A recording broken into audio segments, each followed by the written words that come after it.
দর্শক, পাবনাতে ১ মাস হলো পেঁয়াজের বাজার স্থির রয়েছে। কোনো হাটে ১০ টাকা বাড়ছে, ২০ টাকা বাড়ছে, ৩০ টাকা, ৪০ টাকা বাড়ছে, আবারও কমছে। এমনই কিন্তু পরিস্থিতি। আর ২৪শে মে সাথিয়া বোয়ালমারী হাট ব্যাপক পরিমাণ পেঁয়াজের আমদানি ছিল সকাল থেকেই।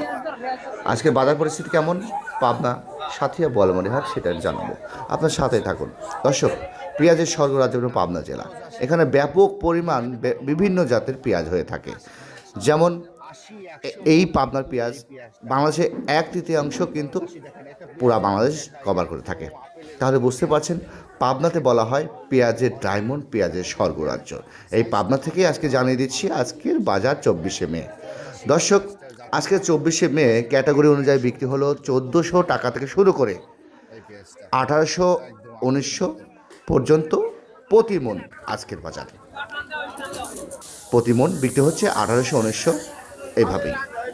আপনাদের হাটে পাতে কেমন যাচ্ছে পেঁয়াজের বাজার সেটি একটু আমার কমেন্ট বক্সে জানিয়ে যাবেন। দর্শক, আজকে আমরা বিদায় নেব পাবনা সাথিয়া বোয়ালমারী পেঁয়াজের হাট থেকে। আমি এসআর বাপ্পি, চালচিত্র টিভি। আল্লাহ হাফেজ।